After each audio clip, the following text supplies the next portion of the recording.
Assalamualaikum warahmatullahi wabarakatuh. Berjumpa kembali dengan Yuk Belajar Bersama. Baik teman-teman, kita lanjutkan untuk pembahasan terkait aset tetap yang merupakan PSAK 16. Baik, materi kita hari ini adalah tentang revaluasi aset tetap. Nah, di sini ada penyajian aset tetap. Yang pertama dengan model biaya, yang kedua dengan model revaluasi. Nah, untuk model biaya, di sini cara penyajian aset tetap dengan mencatat biaya perolehannya, kemudian dikurangi dengan akumulasi penyusutan.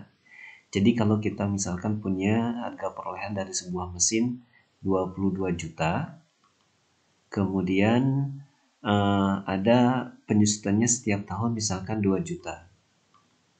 Di mana mesin ini dibeli misalkan di tahun 2012. Nah, pada akhir tahun 2012, nanti aset tetap ini atau mesin ini akan dicatat sebesar 20 juta. Dari mana 20 juta? Dikarenakan berasal dari 22 juta dikurangi dengan penyusutannya sebesar 2 juta.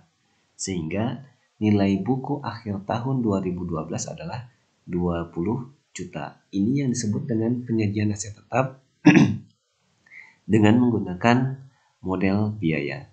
Nah, yang kedua ada yang namanya model revaluasi, di mana aset tetap yang nilai wajarnya dapat diukur dengan andal dicatat pada jumlah revaluasian, yaitu nilai wajar pada tanggal revaluasi dikurangi dengan akumulasi penyusutan dan akumulasi rugi penurunan nilai setelah tanggal revaluasi. Nah, artinya yang dicatat adalah bukan nilai bukunya, tetapi nilai wajar. Jadi kalau tadi kasusnya misalkan pada tahun 2012 kita membeli harga mesin dengan 22 juta, kemudian di akhir tahun 2012 harusnya nilai bukunya kan 20 juta. Karena metode penyusutannya setiap tahun 2 juta.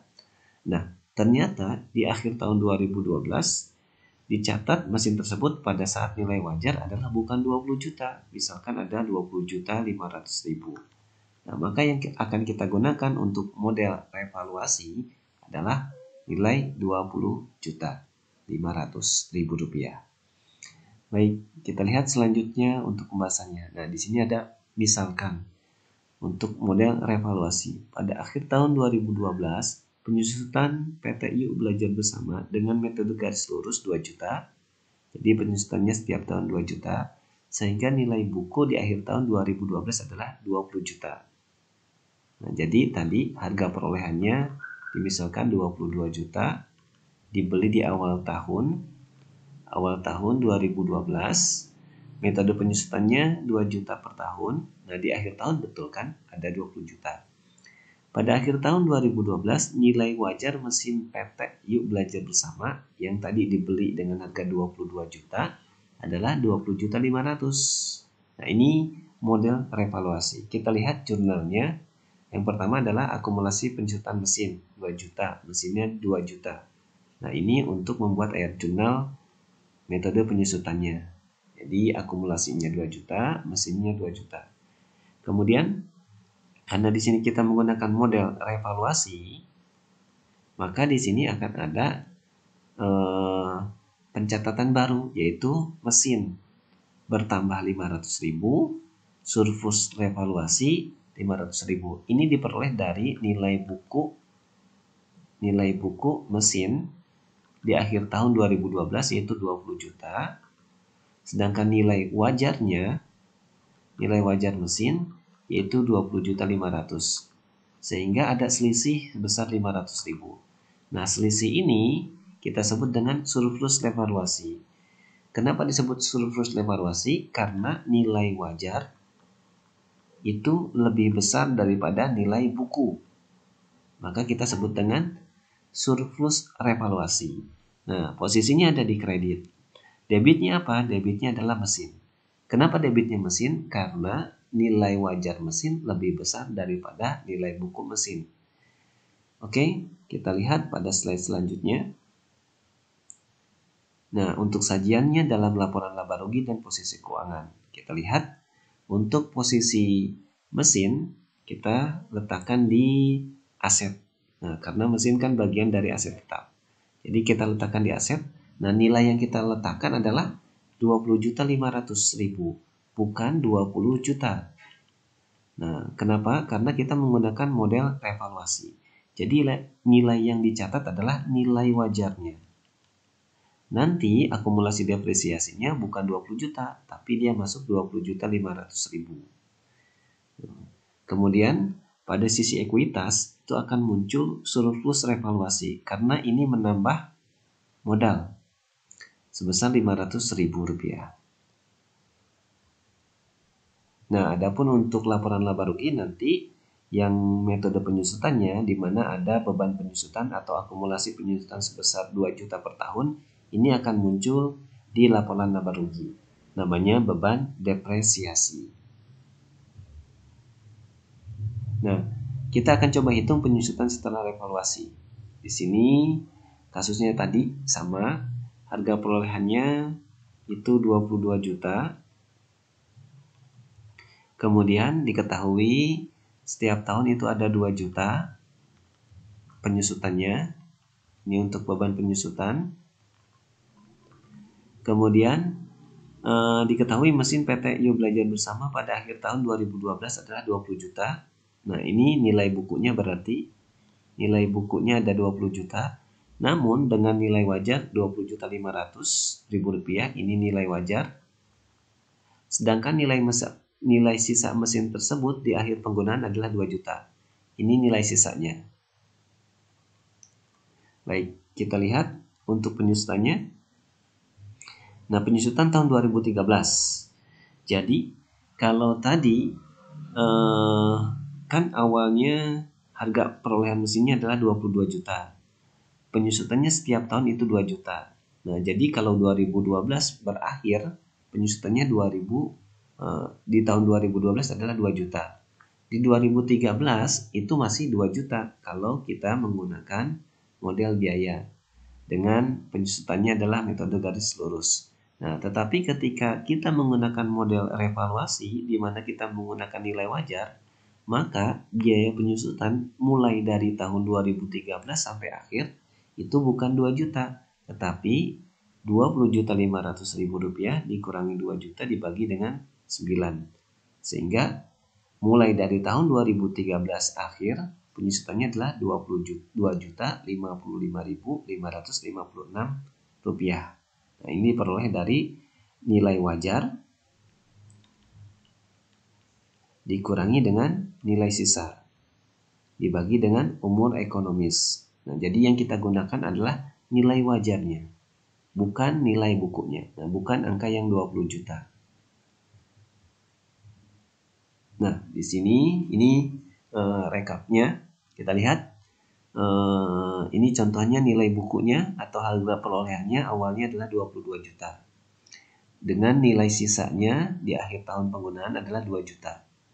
Nah, metodenya adalah metode garis lurus. Nah, kalau kita cari berarti kan 22 juta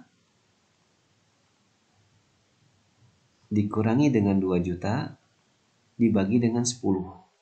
Nah, ini tiap tahun menghasilkan 2 juta.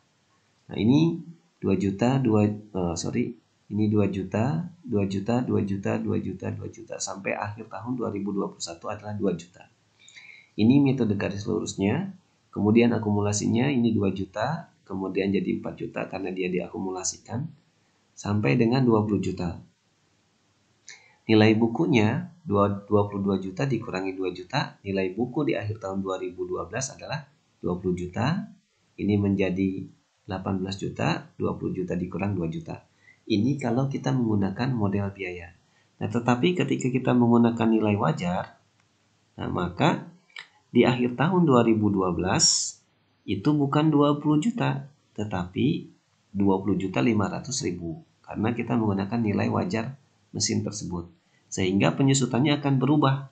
Yang awalnya setiap tahun 2 juta itu berubah menjadi 2.055.556 rupiah, sehingga nanti 2014 pun sama, bukan 2 juta lagi tapi 2.055.556 rupiah, dan akumulasi penyusutannya juga berubah. Nanti di akhir tahunnya atau di akhir masa penggunaan sama, nilai sisanya adalah 2 juta, sama-sama 2 juta. Nah, ini kasusnya kalau misalkan nilai wajarnya sekarang lebih kecil daripada nilai buku. Nah, kita lihat jika akumulasi depresiasi mesin tahun 2012 adalah 2 juta, sedangkan nilai buku mesin adalah di akhir tahun 2012 adalah 20 juta, nilai wajarnya sekarang 19.500.000. Nah, bagaimana jurnalnya? Kita lihat. Untuk akumulasi penyusutan mesinnya sama 2 juta dan mesinnya 2 juta. Karena ini kita menghitung biaya penyusutannya. Tetapi nanti model evaluasinya adalah di sini kita tulis rugi revaluasi di debit, mesinnya di kredit. Nah, bedanya kalau yang tadi dia nilai wajar lebih besar daripada nilai buku, posisinya mesinnya di atas atau di debit, kemudian di bawahnya atau di kreditnya adalah surplus revaluasi. Nah, seperti ini perbedaannya. Nah, bagaimana penyusutannya? Sama saja sebetulnya. Jadi penyusutannya nanti kita berarti 19.500.000 dikurangi dengan nilai sisa yaitu 2 juta dikurangi masa penggunaan. Nah, awalnya kan masa penggunaannya 10 tahun. Tapi tahun 2012 sudah dihitung, berarti sisa ada 9 tahun. Jadi kita bagi dengan 9. Jadi 17.500.000 rupiah dibagi dengan 9. Maka hasilnya adalah 1.944.444 rupiah. Jadi nanti di akhir tahun 2013 itu menjadi penyusutannya adalah 1.944.444 rupiah sampai akhir tahun 2021. Nah, seperti ini. Baik teman-teman, nanti kita akan coba buat video selanjutnya untuk aset tetap karena masih ada beberapa subbab atau sub materi dari aset tetap yang belum kita bahas. Demikian, terima kasih. Semoga bermanfaat. Assalamualaikum warahmatullahi wabarakatuh.